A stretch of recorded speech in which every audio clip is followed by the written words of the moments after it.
guy or lady didn't do anything really that we could put our finger on, they just impeached them, then they'll know that they're definitely going to get hit when they do something they shouldn't be doing.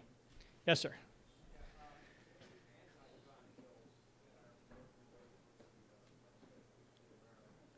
Any anti-gun bills? Right.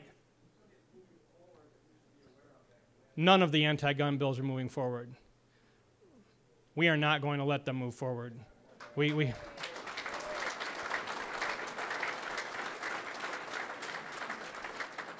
But I say that, and somebody watching this on tape might say, wow, that was pretty arrogant. That's not arrogance, that's confidence.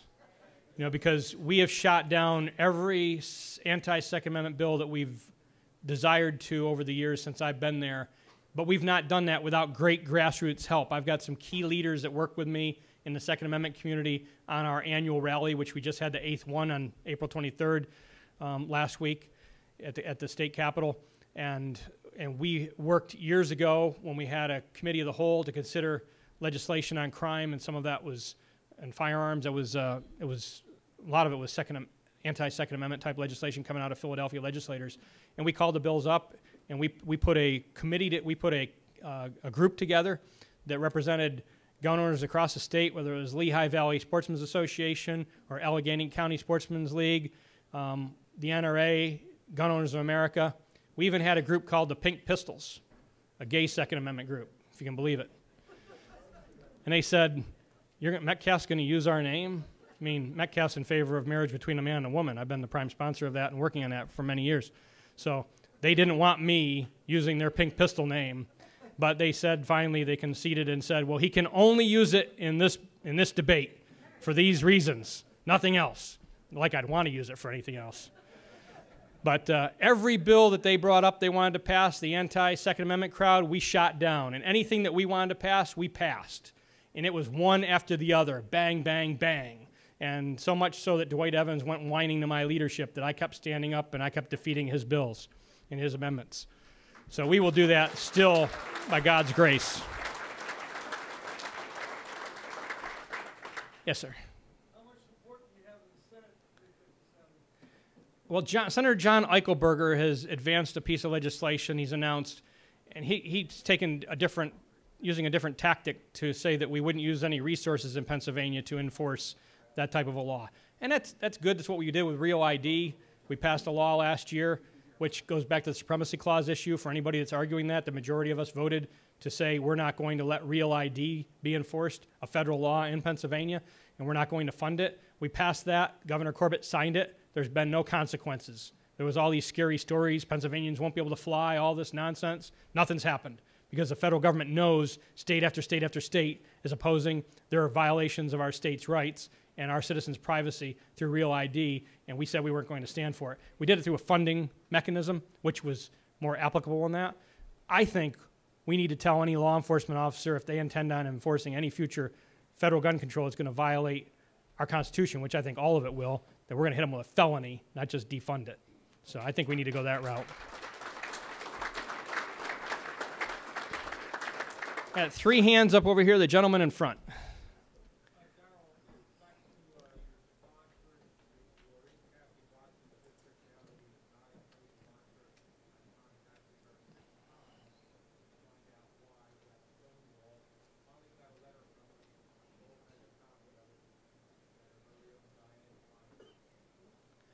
So you have a letter from Kathy Watson as the... Oh, Nicole, okay, great. Good. Well, I'd find 10 of your friends and have them contact her now. Don't let up. Kathy needs to be on this bill. She swore to uphold and defend the Constitution like I did. Kathy needs to be with me on this, just as every other legislator needs to, Republican and Democrat, because the majority of them will tell you they'll protect your Second Amendment. Now the question is, are you a strong enough supporter of me and my rights to protect me against the federal government and the courts? Or are you going to let my rights be violated because the federal government wants to do it or the courts want to do it? Are you with me or are you with them? Because we don't want you if you're with them. We want you to be with us. So I think that question, they need to be put on the spot. Say, this is a question of who you're going to be loyal to. Your constituency, the citizens of the state, are the federal government and the courts. This gentleman here with the hat. My name's Ed Knockout. As far as I went against the rally that they had in Philadelphia with Toomey and things, and the argument that's effective against them is calling them quacks, because they are advocating a sitting duck defensive strategy. They're saying the majority of Americans, majority of teachers, should not be trusted with a firearm. So they try and make it believe that they have majority support. But they're saying that the majority of teachers, administrators, and people in New Jersey, Pennsylvania, not Pennsylvania, New Jersey, New York, and these states should not be trusted. And they're trying to say that they represent the majority of people. Right. Well, the gun-free zones just work out to be kill zones, whether they're theaters or school zones. So, yeah, school zone should not be gun-free. There should be no gun-free zone in this nation for a law-abiding citizen. Yes, sir. Gentlemen, thank you for being here tonight. I had a question about the school zones and gun-free zones. Is there anything in support of or on the radar to maybe change some of that legislation? I have a particular problem with people that have to fulfill carry permits. They have to go about the entire day without their firearm before, part of their day involves dropping somebody off at school and Well, that's what, I mean, unfortunately, that's, the gun-free zones have turned many law-abiding citizens into criminals under their definition. I think the law is criminal. I don't think they have a right to tell us we can't carry like that. But if you pick your kid up from school and you're carrying at the time, then you're breaking the law. If you go to the post office and walk in the post office and you're carrying your firearm, you're breaking the law. So there's areas like that where you can get yourself in trouble, but it's better to be judged by 12 and carried by 6, right? Not that I'm advocating breaking the law, but I think I wanted to be able to defend myself.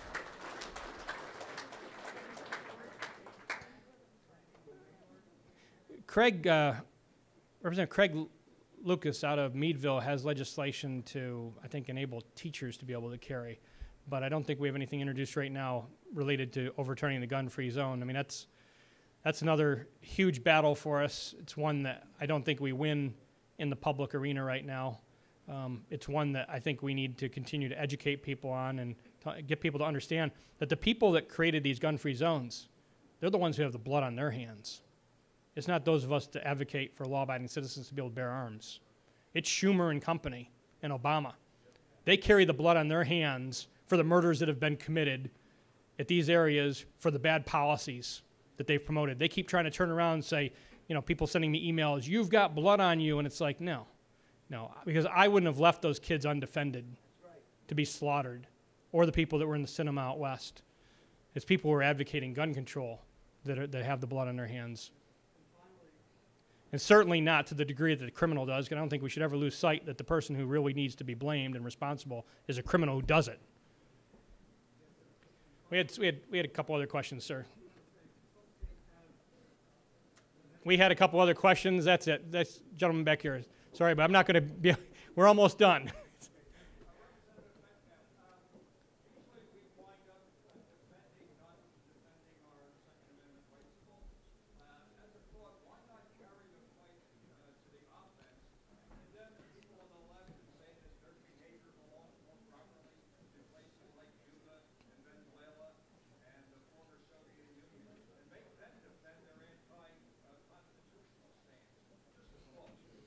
Well, I think that's what we have to show is that what they're advocating is not something that a free nation or supporters of a free nation advocate.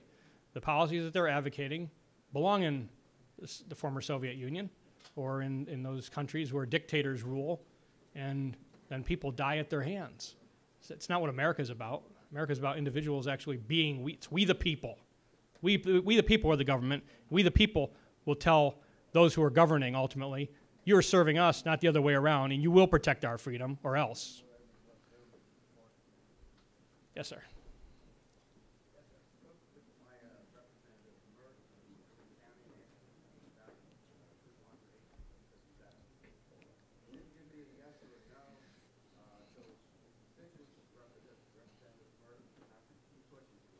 I agree. Yeah, Representative Tom Mert is a veteran and served honorably, and Tom and I share that common bond in our being veterans. It shocks me that people like Tom Ridge, who was a veteran who served in Vietnam, actually voted for the assault weapons ban back when he was still a congressman. So I don't understand how veterans don't get it.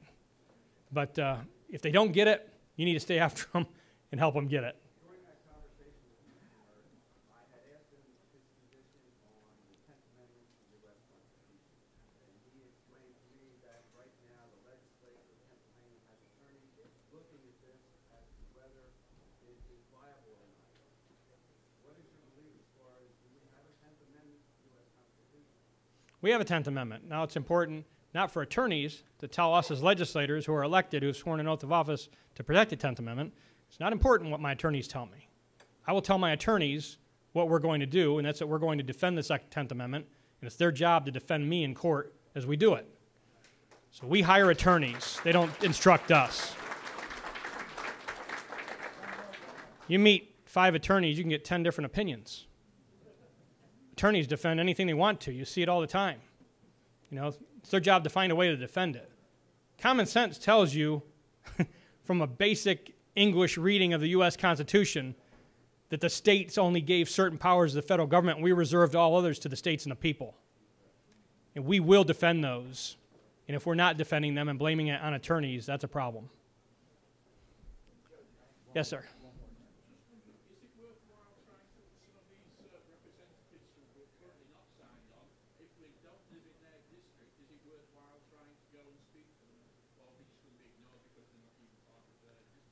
I think it is worthwhile because ultimately the policies that we pass as state elected officials affect all 13 million people or so that are in Pennsylvania. So whether now some legislators might not give you the appointment, they might not, but many will. If you show up at their capital office or their district office, they certainly will receive your emails and phone calls. Their staff will get those. So I think it's important that citizens let them know. You know, if you're not a representative, if you're not a constituent of Representative Sanacero, everybody here ought to call his office tomorrow and tie up his phone lines and make his staff's life miserable tomorrow. Then maybe they'll quit, and then he's got to find new staff, and then he's that much less effective during the time he's looking for people. So we have to use the same tactics that the left uses, only we use it from a position of being right and correct and just and constitutional and standing for what's true, where they're using it to advance what's evil and wicked. So we need to make sure that we are as relentless and as vigilant as they are in their pursuit of socialism, communism, fascism, whatever strain they want to embrace that's against freedom. We need to go after them for freedom. Because I believe that the flame of liberty will win over the flames that tyrants use to try and prosecute their own attacks on our Constitution and our freedom. So keep up the fight. It was good being with you all. And if you haven't found me on Facebook, find me on Facebook. If you haven't found me on the net, send me an email. Get on my email list. I can get out monthly information to you. It goes out regularly from my office to give you a different perspective than what the media is telling you. So have a great night, everyone.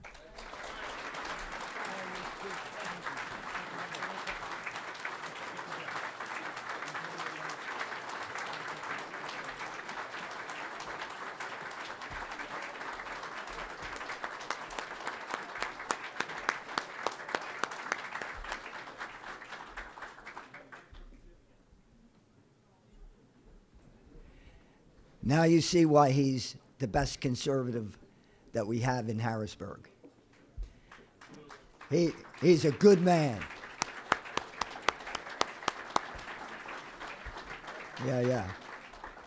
You're here.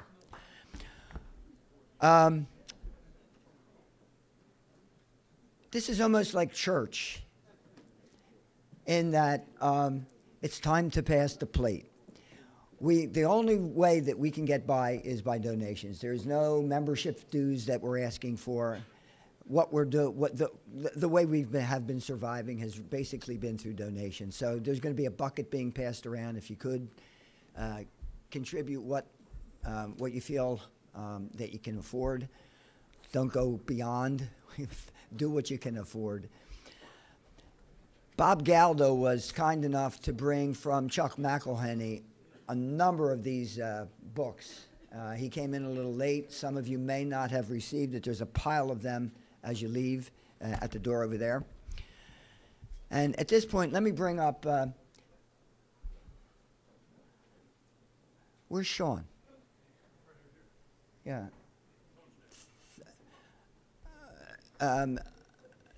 Let's put up Sean next, okay? Please. Sean Soblowski was kind enough, and he's running for Doylestown Township Supervisor. Last Tuesday morning, we went to support Darrell's Second Amendment Action Day in Harrisburg, and a bus from Concerned Gun Owners of Bucks County left from the Doylestown Library. At 6:30 in the morning, Sean was there with a box of goodie bags that contained water, apples, some cheddar cheese bags, and naturally some campaign literature. But he was kind enough to be out there himself at 6:30 in the morning to see that everybody who got on the bus got a bag. He even gave us a whole box of extras to take on the bus. So Sean is going to talk about in running for township supervisor in Doylestown. How many of you are from Doylestown? Can I see a show of hands? All right, you have about 15 constituents. What local administration can do to complement the conservative state position on gun legislation, and how his presence in the township can help you, those that live in Doylestown. Please join me in welcoming Sean Soblowski.